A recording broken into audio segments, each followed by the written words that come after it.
Hello and welcome to the fourth video in this series of basic Premiere Pro tutorials. What we're looking at in this video is how to add and edit a title. So I've got my same clip that I've been working on in the previous videos. Obviously it is been put together really quickly, but I want it to be a trailer for Jurassic Park. So what I need to create is some sort of title that can appear. I'm just going to zoom out and click outside of my actual timeline at the moment. And there are a couple of ways to add a title. You can go down to your new item button, click on that and select title, or you can go right up to the top here and select title, new title, and I don't want this to be rolling credits at the end of a movie or anything like that. I just want a default still title.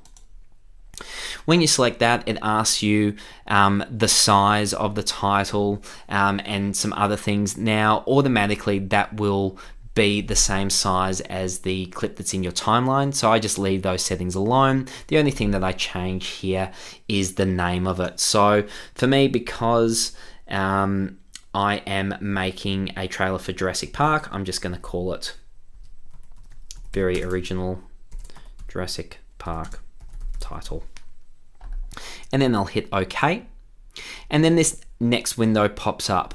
This is the window that actually allows me to edit my title. I'm just going to drag it out, expand it a bit to make it a little bit easier to see what's going on here.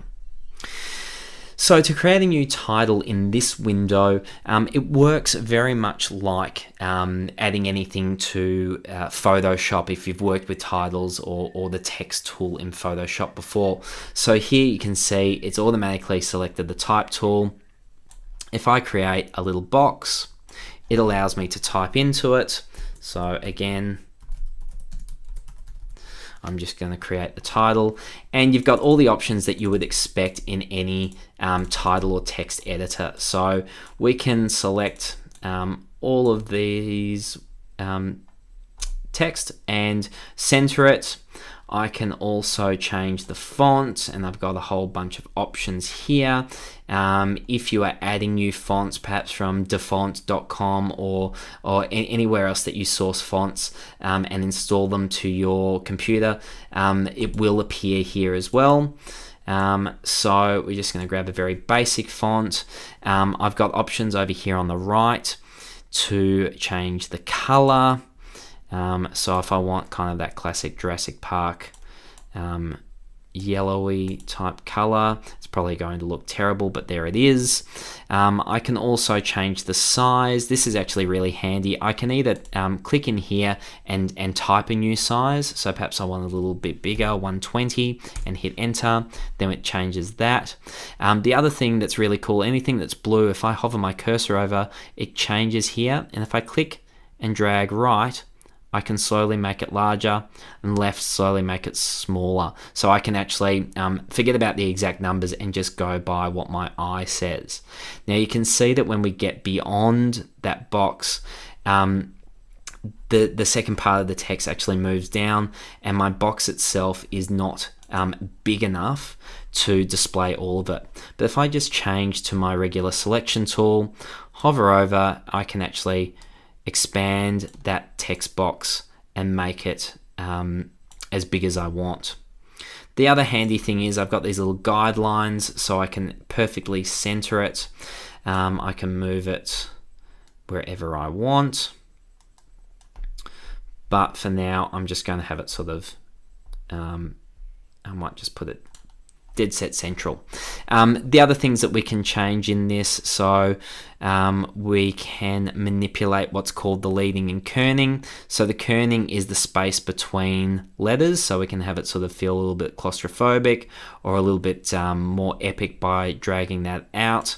And again, that sort of messed me up a little bit, so I'm just going to reset the kerning back. And we can change the tracking as well, which again expands things out. The leading, if I had if I had text on multiple lines, that changes the space between lines. So we have a whole bunch of different options that you can manipulate really quite easily. So I'm happy with my text at the moment. And this is the bit that feels a little bit awkward because any changes that I made here have been saved for me. So if I just get out of this window by clicking the X, I don't need to save or anything like that. So I just close that down, and you can see that my title has appeared down here in my project bin. And so just like I would with any piece of footage or a song or anything like that, to get this over into my timeline, all I need to do is click, drag it, and then place it. Now, I can place it at the end of my clips like that, and it just appears as another clip with a black background. Or if I actually decided to lift this up onto another channel, and if I move it back, let's say here, it actually appears over the top of my clip as if there's a transparent background. So that can be a really cool thing to do. Perhaps if, like I said, this is a trailer, so I could put actors' names there over the top of an actual clip of that actor themselves. It's important to know though that you need to put this at the very top, so video track 3, because say for instance if I had it down on track 2 and then I had another clip above it, what happens is that clip sits on top and actually blocks it out. So I'll just undo that. By the way, really handy tip for undoing anything, just Control Z in Premiere Pro lets you take multiple steps backwards. So you can hit Control Z, I think up to 100 or more times to undo anything that you have made errors with. So that's a really basic look of how to add some titles to Premiere Pro. Please continue to watch additional Premiere Pro tutorials in this channel. Otherwise, I hope that this has been useful. Thanks for watching.